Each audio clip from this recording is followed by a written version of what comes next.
Hari ini saya akan membicarakan salah satu tokoh Alkitab. Pastinya banyak ya tokoh-tokoh Alkitab yang bisa kita teladani, kita pelajari dari kehidupan mereka. Nah, sebelumnya kita ini sebagai orang-orang Kristen, pada saat kita percaya kepada Yesus, pada saat kita memberi diri kita untuk mempercayai Tuhan kita yang sudah menebus kita, lalu kita bertobat, kita hidup baru, hidup sesuai dengan yang Tuhan suruh, maka kita biasanya memberikan diri kita untuk dibaptis sebagai tanda pertobatan kita. Pada saat kita dibaptis, maka oleh hamba Tuhan atau gembala gitu, biasanya itu akan diberikan nama baptis. Misalnya seperti Pase, ketika dia dibaptis, setelah dia dibaptis gitu ya, diberikan nama baptis yaitu Paulus. Sedangkan nama Pase itu yang tertulis di akte kelahiran hanya Suseno saja gitu. Tapi adanya nama baptis itu yaitu Paulus dipakaikan di depannya, jadi Paulus Suseno Suharsana. Nah, nama-nama baptis begitu banyak sekali yang kita tahu. Ada yang memakai untuk nama baptis untuk cowok gitu ya, untuk pria itu yang kayaknya umum, yaitu Paulus. Terus ada Yesaya, Yusuf, bahkan banyak yang memakai Daud atau bahasa Inggrisnya dengan nama baptis David gitu ya. Nah, terus ada juga yang anak saya diberikan nama baptis Stefanus. Nah, bermacam-macam nama baptis untuk cowok. Begitu pula dengan nama baptis untuk perempuan. Nah, yang paling sering nih kita dengar nama baptis untuk perempuan itu Maria, Elizabeth, kemudian Sarah, Deborah, Lydia gitu. Dan masih banyak lagi yang lainnya.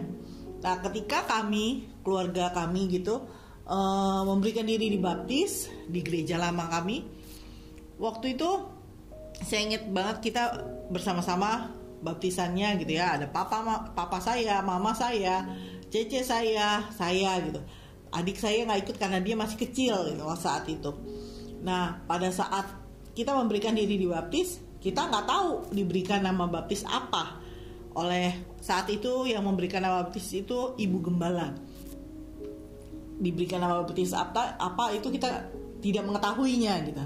Nah, setelah dibaptis, beberapa minggu kemudian kita baru menerima tuh sertifikat baptisan. Dan itu baru tertera nama baptisnya. Agak penasaran waktu pas saya dibaptis. Apa nih nama baptis yang diberikan untuk kami masing-masing? Ternyata saat itu tuh kita diberikan nama satu-satu gitu ya. Nah, pada saat membaca sertifikat baptisan itu, nama baptis yang diberikan untuk saya itu ternyata bukan yang tadi saya sebutkan untuk perempuan. Nama baptis yang umum. Pada saat saya lihat nama baptis saya itu tertulis Abigail. Abigail, siapa Abigail itu gitu? Pada waktu saya membaca Abigail, yang terlintas di kepala saya itu, oh, istrinya Daud nih gitu. Karena yang sejauh saya baca Alkitab saat itu, ketika saya dibaptis itu sekitar ketika saya SMP. Nah, yang saya tahu setelah membaca ikut sekolah minggu, Abigail itu istrinya Daud gitu ya. Nah, setelah besar terus membaca Alkitab ini berulang-ulang, akhirnya saya mengetahui, oh, ternyata Abigail itu dijadikan istri oleh Raja Daud. Itu bukan yang pertama. Ternyata dia sebelumnya sudah menikah. Nah, Abigail itu mempunyai seorang suami bernama Nabal. Suaminya ini tuh dikatakan dia seorang yang sangat kaya, berlimpah-limpah ternaknya. Kenapa dikatakan sangat kaya? Itu dikatakan dia mempunyai 3.000 ekor domba, 3.000 ekor domba dan 1.000 ekor kambing. Zaman dahulu itu orang dikatakan kaya kalau ternaknya itu banyak, ternaknya itu melimpah. Nah, Nabal ini punya ternak yang banyak. Tapi perilaku dari Nabal itu tidak baik, kurang baik lah gitu ya. Nah, tabiatnya itu kurang baik. Dikatakan di Alkitab kita, ia seorang yang kasar. Dia seorang yang kasar serta jahat kelakuannya. Ini ada di dalam 1 Samuel pasal yang ke-25. Dari ayat yang kedua sampai yang ke-44. Itu berbicara mengenai Daud, Nabal, dan Abigail. Hari ini saya mau bicara tentang Abigail ini. Nah, zaman dulu itu si Nabal itu dia kan dikatakan memiliki ternak yang banyak. Jadi dia seorang yang sangat kaya. Abigail ini istrinya. Itu yang mau kita bahas pada kesempatan kali ini. Mari kita mau belajar hari ini dari seorang perempuan yang bernama Abigail, seorang wanita yang bernama Abigail. Ayat bacaannya Bapak Ibu bisa ikuti di dalam 1 Samuel pasal 25 ayat 2 sampai 44. Siapa sih Abigail itu? Di 1 Samuel 25 ayat 3 dikatakan, ia dan suaminya Nabal itu tinggalnya di Karmel. Ia tinggal di Karmel. Ia istrinya, Abigail itu istrinya Nabal. Dia seorang ibu rumah tangga. Dia seorang ibu rumah tangga pada zaman dulu. Nggak dikatakan kalau dia ibu rumah tangga, tapi zaman sekarang kita sebutnya dia ibu rumah tangga karena dia hanya tinggal di rumah gitu ya. Terus dia seorang perempuan yang bijak dan cantik. Jika melihat ini, kita bisa melihat gitu. Kalau istri dari Nabal ini seorang yang dikatakan bijak dan cantik, di dalam terjemahan lama itu dikatakan baik akal budinya dan elok parasnya gitu. Jadi seorang wanita, seorang perempuan yang perilakunya seperti itu, tampak rupanya atau kita katakan aura dari wanita ini itu pastinya positif banget gitu ya. Tapi dikatakan ini istrinya positif auranya, suaminya bagaimana gitu.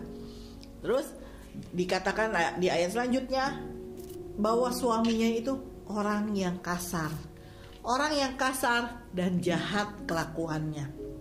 Kenapa dikatakan jahat? Kembali lagi di terjemahan lamanya tuh dikatakan kalau Nabal itu seorang yang keras hatinya. Dia dikatakan keras kepala gitu. Keras kepala tuh maksudnya gak bisa dibilangin, stubborn gitu ya. Dan tingkah lakunya itu dikatakan jahat. Dia seorang yang bukan yang dikatakan baik. Bahkan Alkitab kita sendiri pun mengatakan kalau dia seorang yang kasar dan tingkah lakunya jahat. Dalam Alkitab Sabda saya menemukan di situ juga kasarnya itu berarti seorang yang tegar tengkuk dan kejam. Jadi istrinya punya aura positif, sedangkan suaminya memiliki aura yang negatif gitu ya. Mereka itu seorang yang tadi saya sudah katakan kalau mereka seorang yang kaya karena memiliki ternak yang banyak. Nah, di ayat yang kedua di 1 Samuel 25 ayat 2 tadi dikatakan mereka punya perusahaan di Karmel. Maksudnya apa?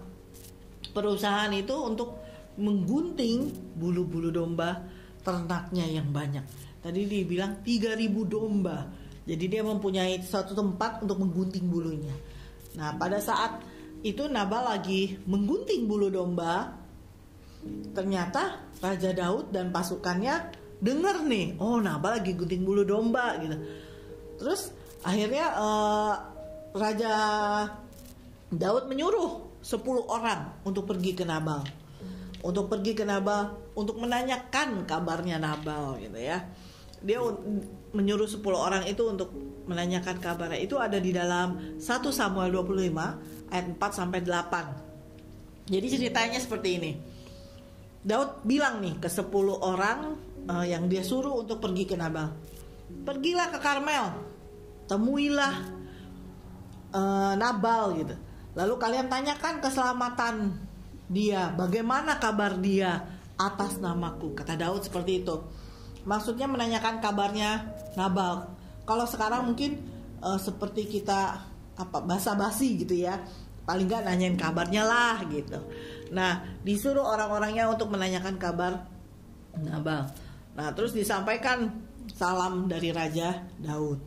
Nah, di ayat 7, 10 orang Raja Daud itu disuruh juga berkata kepada mereka, kepada Nabal maksud saya, Tuan, gembala-gembala Tuan pada saat ada bersama-sama dengan kami, mereka tidak kehilangan apapun.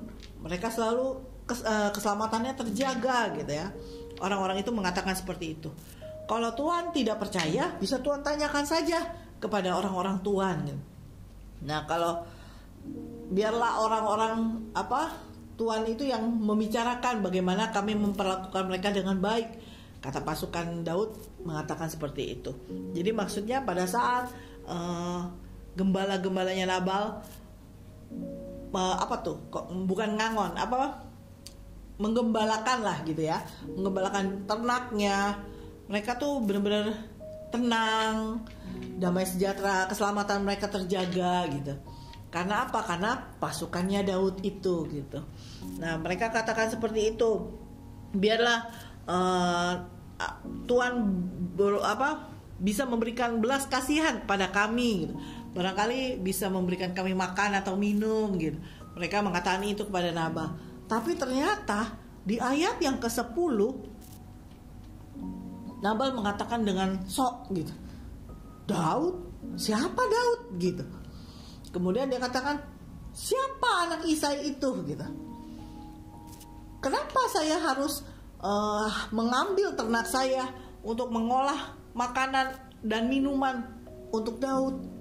Yang dari mana saja saya tidak tahu. Itu yang dikatakan Nabal. Jadi terlihat waktu orang-orang Daud datang menghampiri Nabal dengan maksud baik dan dengan baik-baik, tapi ditanggapi oleh Nabal itu dengan sikap yang sok, sikap yang tidak menganggap, tidak menghargai, menganggap remeh gitu ya. Akhirnya orang-orang Daud itu kaget dan dia menceritakan hal itu kepada Raja Daud. Gimana reaksinya Daud? Pastinya kaget dan marah juga. Nah, pada saat orang-orang Daud itu balik dan mereka mengatakan, Tuan, saya udah ngomong, Raja Daud, saya udah ngomong nih kepada Tuan Nabal, tapi ternyata reaksi dia tidak baik. Dia ceritakan bagaimana soknya si Nabal ini menjawab orang-orang Daud itu. Nah, Daud itu bersama 400 pasukannya mendengar cerita seperti itu, langsung terprovokasi gitu ya. Dia tuh dengan 400 pasukan. Dengan 400 pasukan itu mereka semua langsung menyandangkan pedangnya masing-masing. Menyandangkan, ternyata pada saat itu dia menyandangkan senjatanya itu, maksudnya ditaruh di bahunya. Senjatanya itu ditaruh di bahunya.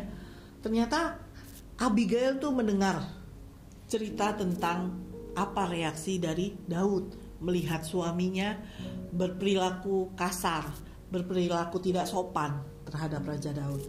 Nah, di ayat 14 Abigail akhirnya tahu bagaimana Raja Daud itu, orang-orang Daud itu nemuin Nabal, dan Nabal memberikan reaksi seperti itu. Akhirnya Abigail itu gak bisa diem saja gitu ya. Nah, dia udah dengar kalau orang-orang Daud itu datang kepada Nabal memberitahukan segala sesuatunya, tapi dijawab dengan memaki-maki. Nabal dengan sok menjawab orang-orang Daud itu, tidak menghargai sama sekali gitu. Padahal mereka sudah baik. Yang mengatakan ini tuh bawahannya Abigail, padahal mereka sudah baik loh terhadap kami gitu. Nggak, waktu kami menggembalakan domba tidak ada yang hilang pada kami gitu. Kami pun terselamatkan, keselamatan kami terjaga gitu. Mereka tuh seperti pagar tembok dikatakan. Pasukan Daud itu seperti pagar tembok bagi kami, di sekeliling kami. Saat kami menggembalakan kambing domba, semua mereka menjaga keselamatan kami. Itu bisa kita baca di ayat yang ke-16. Itu yang diceritakan kepada Abigail.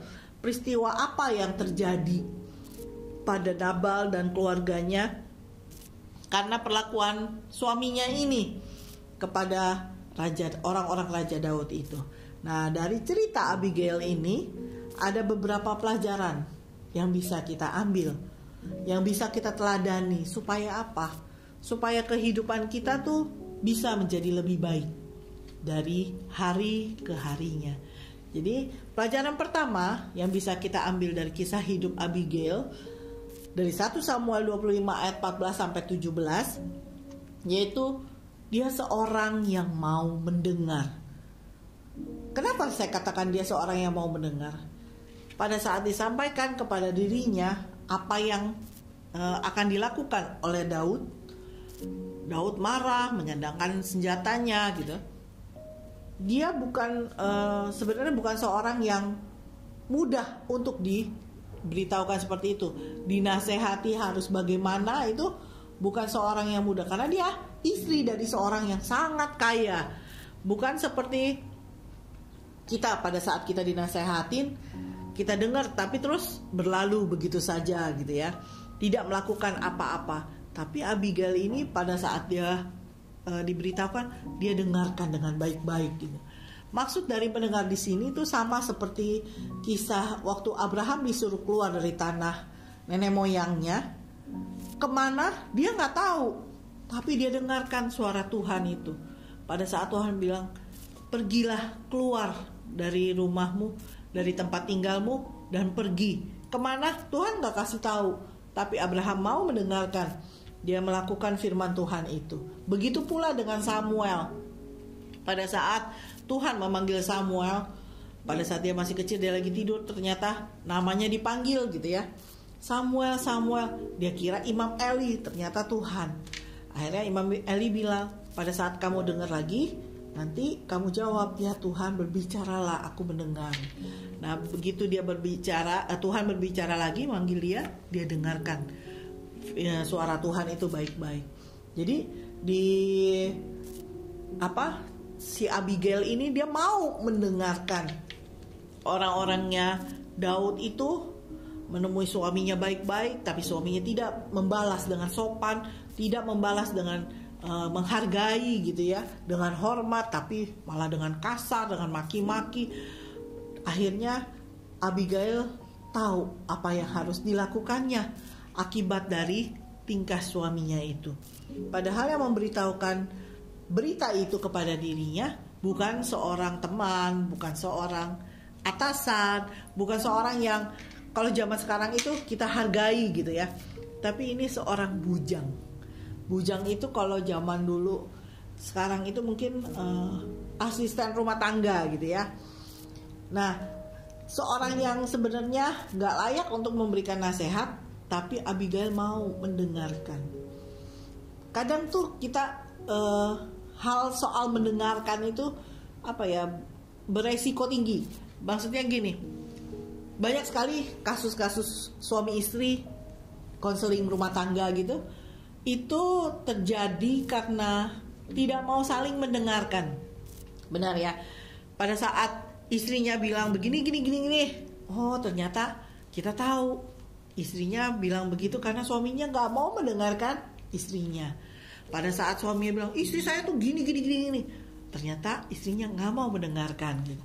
Nah itu yang terjadi di rumah tangga, banyak rumah tangga gitu. Karena tidak mau mendengarkan, akhirnya jadi terjadi percekcokan, perselisihan, perceraian. Anak-anak saya juga gitu. Mereka suka main sama-sama, tapi terkadang si Sean ngomong ke Silo nggak dengerin, tidak mau mendengarkan. Akhirnya mereka jadi miscommunication, akhirnya berantem, ribut mulut gitu. Begitu pula adiknya ke kakaknya gitu. Kakaknya nggak mau dengerin, akhirnya jadi berantem. Hal kecil yang kayaknya sepele, tapi itu tidak kita lakukan. Nah, kisah tentang Abigail ini mau mengajarkan kita untuk ayo mau mendengarkan gitu ya.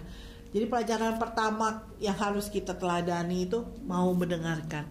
Apa yang dinasehatkan sama kita, apa yang diceritakan sama kita. Walaupun orang yang ceritakan kepada kita itu buat kita nggak masuk hitungan gitu ya. orang yang sepertinya direndahkan mungkin. Tapi mau tidak mau kita harus miliki sikap seperti itu, mau mendengarkan apapun yang dikatakan, dengarkan saja. Banyak kasus yang tadi saya sudah bilang terjadi percekcokan hanya karena tidak mau mendengarkan. Nah, dalam Yakobus 1 ayat 19 di situ dikatakan seperti ini. Hai saudara-saudara yang kukasihi, ingatlah hal ini. Setiap orang hendaklah cepat untuk mendengar, tetapi lambat untuk berkata-kata, dan juga lambat untuk marah. Jadi kita harus mau mendengarkan. Itu yang mau saya sampaikan.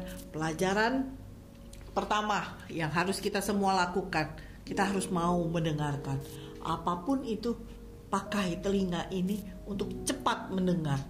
Tahan mulut ini untuk berkata-kata, untuk menyakiti orang, untuk mengeluarkan kata-kata sia-sia.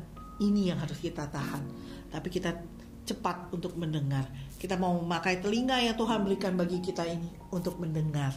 Itu yang mau saya bagikan. Lalu pelajaran yang kedua yang bisa kita ambil dari kisah Abigail adalah tadi yang pertama kan kita mau mendengarkan. Yang kedua yaitu ada inisiatif untuk segera bertindak, untuk segera melakukan. Abigail tadi udah mendengar dari bujangnya apa yang terjadi, bagaimana orang-orang Daud datang pada Nabal, tapi Nabal bersikap seperti itu gitu. Ada orang yang biasanya sudah mendengarkan tapi tidak mau bertindak, tidak mau melakukannya. Nah, yang dikerjakan Abigail di sini, dia mau langsung berinisiatif untuk melakukannya. Seperti tadi saya katakan, anak-anak saya bisa ribut hanya karena tidak mau mendengarkan. Ada cerita lain lagi. Dalam rumah tangga kami, suami saya tuh sering banget ngomong ke Sean atau Silo gitu. Misalnya ada tisu di satu tempat gitu. Terus pada saat suami saya lihat ada tisu, terus itu tisu siapa? Buang. Ngomong ke Sean atau Silo gitu. Tapi reaksi dari anak-anak saya tuh biasanya seperti ini. Bukan tisu kami, bukan tisu aku gitu. Terus biasanya papanya marah dan ngomong gini, mau siapapun yang pakai tisunya papa suruh kamu buang gitu. Maksudnya ada inisiatif gitu untuk buang. Atau dia lagi jalan, ada barang atau buku yang di lantai gitu. Papanya bilang, kalau lihat begitu angkat gitu. Tapi anak-anak cuek gitu. Pada saat seperti itu tuh kita harus ada inisiatif. Biasanya pas saya selalu menasehati anak-anak saya dengan bilang gini, kamu tuh jangan apatis. Ini rumah-rumah kamu. Kalau melihat ada yang tidak beres, ya beresin aja gitu. Jangan bilang ini bukan saya punya, ini bukan saya punya. Tapi kerjain aja semuanya untuk kebaikan bersama.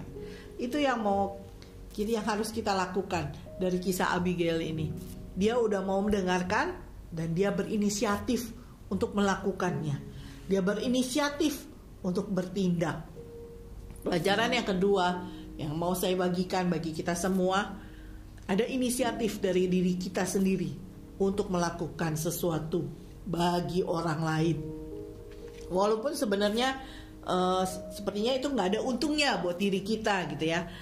Bukan untuk keuntungan kita, bukan untuk kepentingan kita, tapi Tuhan itu lihat.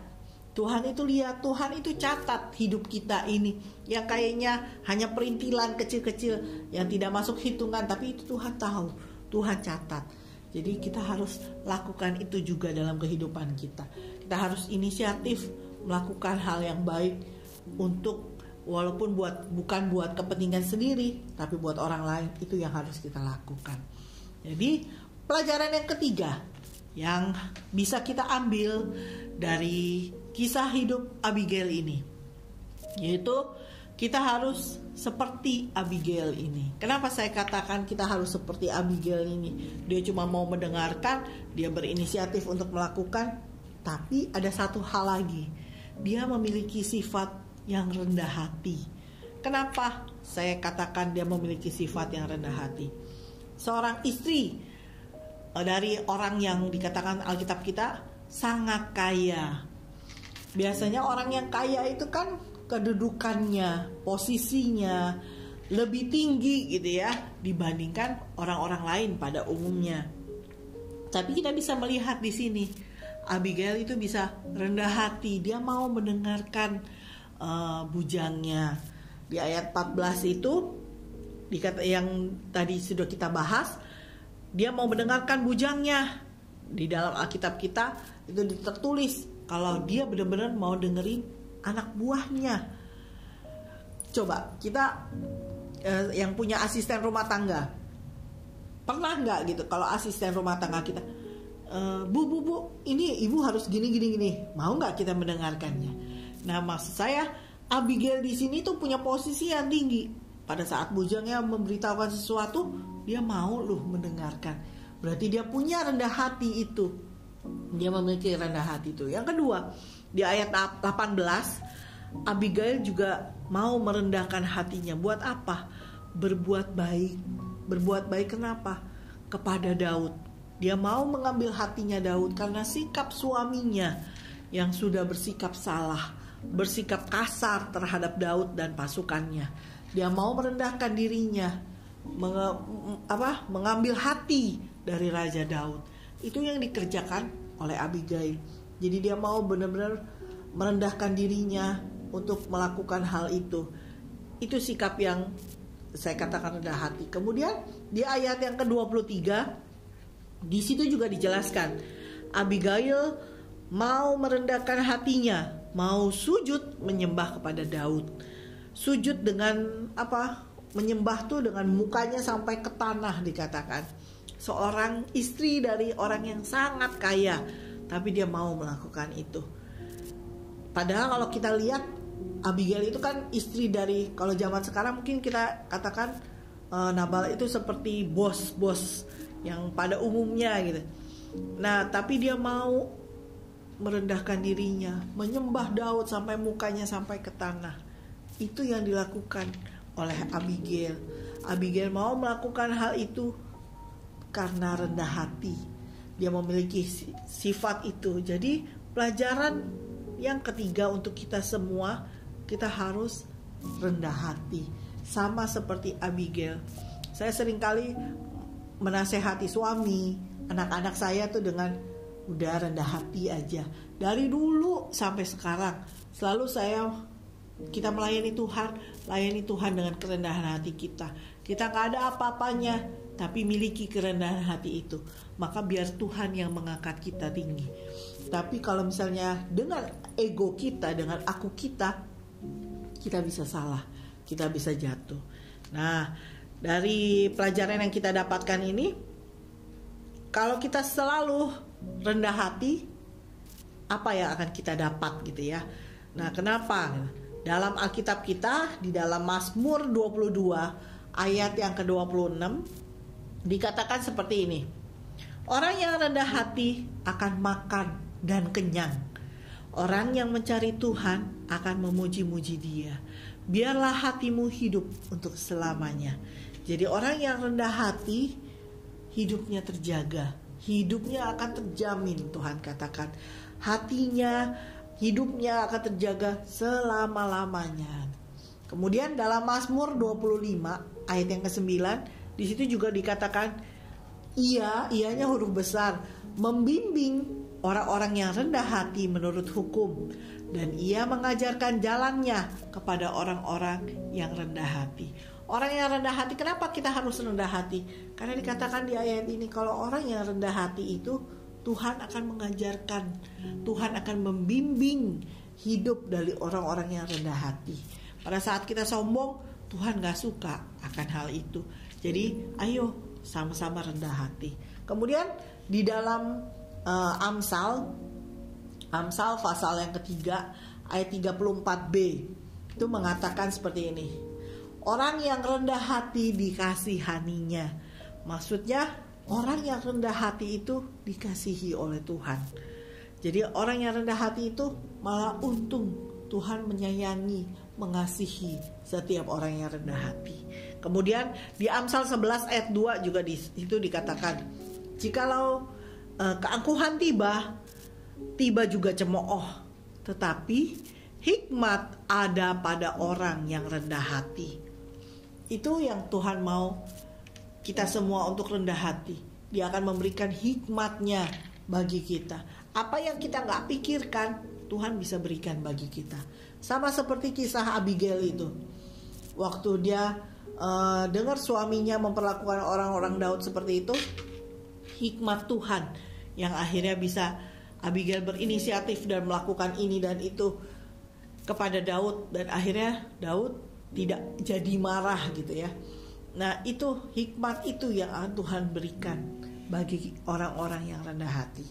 Ayo kita semua miliki kerendahan hati itu. Yang pertama tadi pelajaran yang sudah saya bagikan dari kisah Abigail ini, yang pertama kita mau mendengarkan. Pada saat kita mau mendengarkan, selalu mendengarkan, gak ada ruginya bagi kita untuk selalu cepat mendengar. Yang kedua, kita bisa ada inisiatif untuk apa? Untuk melakukan, bertindak, melakukan sesuatu bagi orang lain. Itu tidak apa-apa, tapi kita harus kerjakan hal itu. Inisiatif dari diri kita sendiri. Dan yang ketiga, harus selalu memiliki sifat rendah hati itu, karena banyak untungnya dibandingkan rugi dari rendah hati itu. Kita harus kerjakan rendah hati, hidup kita pun akan diberkati. Sama seperti Abigail, hidupnya akan diberkati. Demikian firman Tuhan yang mau saya bagikan. Semoga kita semua yang mendengarnya bisa melakukan firman ini dengan rendah hati dalam hidup kita, dengan benar-benar taat akan firman Tuhan, mau mendengarkan firman Tuhan, dan kita bisa memperoleh berkat-berkat yang melimpah dari Tuhan Yesus. Sekarang kita akan tundukkan kepala, kita datang pada Tuhan. Kita akan berdoa. Terima kasih Tuhan untuk firman-Mu pada kesempatan kali ini. Kami sudah mendengar apa yang harus kami lakukan dalam hidup kami.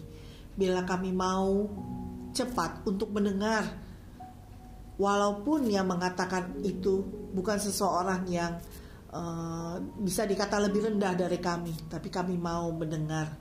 Itu yang Kau mau untuk kami lakukan Tuhan. Ajar kami untuk bisa melakukan firman-Mu dalam kehidupan kami. Dan bukan itu saja Tuhan, kami mau punya ada inisiatif untuk melakukan firman Tuhan, perintah Tuhan. Ada inisiatif untuk melakukan hal-hal baik, walaupun bukan buat diri kami, tapi kami mau melakukannya. Dan kami mau memiliki sifat rendah hati itu dalam kehidupan kami. Supaya apa Tuhan? Supaya lewat hidup kami, nama Tuhan saja yang ditinggikan, dipermuliakan. Meteraikan Tuhan firman-Mu dalam setiap hati kami. Biarlah firman-Mu ini terus bisa membawa kami terus mendekat kepadamu.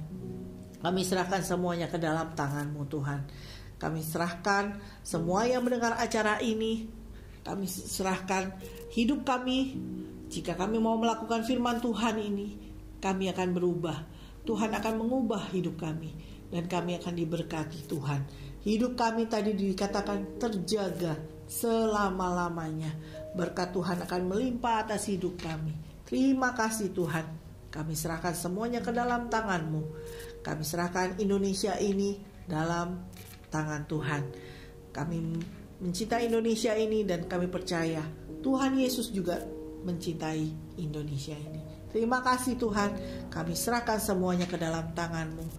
Hanya ke dalam nama Tuhan Yesus Kristus, Tuhan dan Juru Selamat pribadi kami yang hidup, kami sudah bersyukur dan berdoa. Amin. Sekarang kita akan mengangkat tangan kita seperti Tuhan memberkati Abraham, Ishak dan Yakub. Berkat yang sama akan kami terima di dalam nama Tuhan Yesus. Tuhan menghadapkan wajahnya kepadamu dan menyinari engkau, serta memberimu kasih karunia yang melimpah-limpah dan damai sejahteranya. Dijadikan kau naik, bukan turun, menjadi kepala, bukan ekor. Tuhan akan membimbingmu ke padang rumput yang hijau dan ke air yang tenang. Dan Tuhan akan menjaga engkau, menjaga keluar masukmu dari sekarang sampai selama-lamanya. Sekarang terimalah berkat dari Allah Bapa, cinta kasih dari Tuhan Yesus Kristus, pimpinan kuasa dan penyertaan Roh Kudus menyertai kita semua mulai hari ini sampai selama-lamanya, sampai Maranatha, sampai Tuhan Yesus datang untuk kedua kali menjemput kita semua yang dikasihinya, yang mau melakukan firman Tuhan, masuk dalam kerajaannya yang kekal. Haleluya. Kita yang diberkati, kita katakan amin. Tuhan Yesus memberkati kita semua.